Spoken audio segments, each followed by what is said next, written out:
আজকে ফান্দে পড়িয়া বগা কান্দে রে। মমতা ব্যানার্জি, আজকে আপনি বলছেন আপনি ইন্ডিয়া জোটকে সমর্থন করবেন। কে চেয়েছে আপনার কাছে সমর্থন? কটা জিতবেন পশ্চিমবাংলা থেকে? আজকে অনেকে বলছেন ইন্ডিয়া, এই তো মমতা দিয়ে বলে না।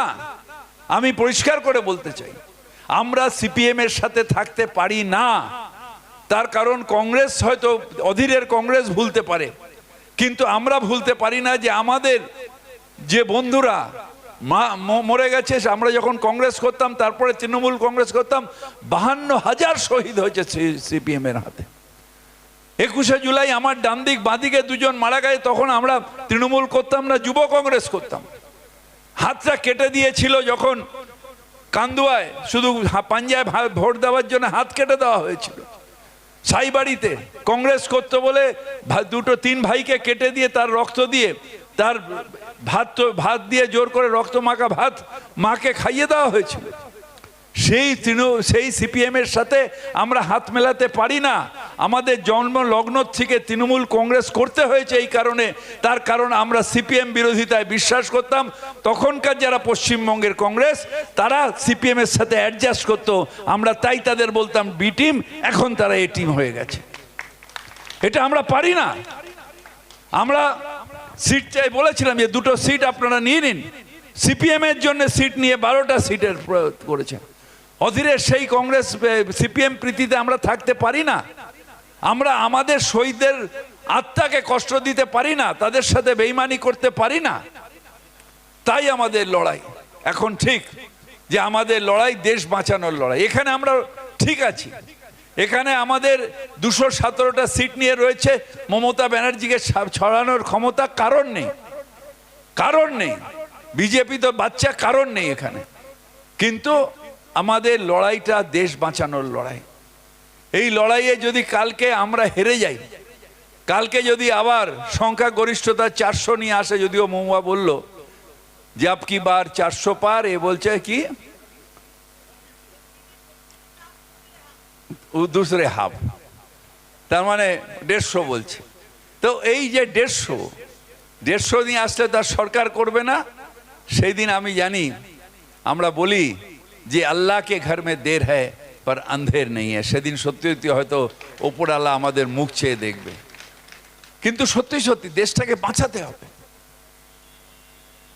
এই মহুয়া ছিল যখন অভিষেক ব্যানার্জির নেতৃত্বে আমরা গেছিলাম, কি অসভ্যতা। প্রথমে গান্ধীঘাটে গেলাম, গান্ধীঘাটে বসছি, পুলিশ তাড়া করে গান্ধীঘাট থেকে সরিয়ে দিল। দেওয়া ছিল, মালা দিচ্ছিল, সবাই ছিল, তাড়িয়ে দিল। যন্তর মন্তরে বসলাম, ফলস দিল যে মন্ত্রী ডাকছে। আমরা গেলাম মন্ত্রীর কাছে, মন্ত্রী পেছন দিক দিয়ে পালিয়ে গেল। টেনে হেঁচড়ে নিয়ে আমাদের অ্যারেস্ট করে নিয়ে দিল্লির থেকে 30 কিলোমিটার দূরে নিয়ে গিয়ে সেখানে একটা জায়গায় ধরে রাখলো। কি অন্যায়! মানুষগুলো কাজ করেছে, গরিব মানুষগুলো কাজ করেছে, সেই কাজের বিনিময়ে তাদের অর্থ, স্যাংশন অর্থ, সেই অর্থটা চেয়েছে। তার জন্যে অ্যারেস্ট করতে হবে, তার জন্যে মারতে হবে, তার জন্যে পিটতে হবে। ধন্যবাদ জানাই মমতা ব্যানার্জিকে, অনেক কষ্ট করে হলেও সব কিছু আটকে দিয়েছে সেন্ট্রাল গভর্নমেন্ট, তার মধ্যেও গরিব মানুষগুলোর টাকা দিয়ে দিয়েছেন মমতা বন্দ্যোপাধ্যায়। স্যাংশন টাকা বলেছে, হ্যাঁ তোমার নিজের 25,000 টাকা দিয়ে ভিতটা করো, তারপর বাদবাকি টাকাটা আসছে। সেই টাকাটা আসছে, হঠাৎ করে টাকাটাকে আটকে দিল। এখন বাড়ি ভেঙে দিয়ে প্লাস্টিক দিয়ে সেই মানুষগুলো, গরিব মানুষগুলো রয়েছে। এরপরে যখন সুন্দরবনে ঝড় আসবে, সেই দিন জলপাইগুড়িতে ঝড় এলো, সেই মানুষগুলো মাটিতে মিশে গেল ঘর। সেখানে শুধু পারমিশন চাওয়া হলো যে আপনি দয়া করে শুধু পারমিশনটা দিন, টাকা দেবে না সেন্ট্রাল গভর্নমেন্ট। সেইটাতেও গড়িমসি।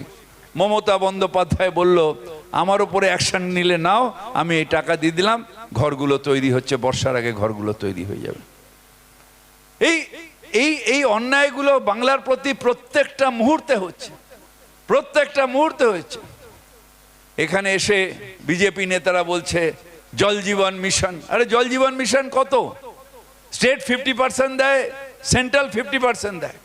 স্টেটকে জমির জন্য টাকা দিতে হয়, এই যে জলের উৎপাদন, তার জন্য যে মেনটেনেন্স হবে, তার টাকা দিতে হয়। যদি সব হিসেব করেন তাহলে 80 to 90% স্টেট, 10% তোমার ওই দাড়িওয়ালা ছবিটা, তোর কথা বলছি না দেবা, দাড়িওয়ালা ছবিটা লাগাতে হবে।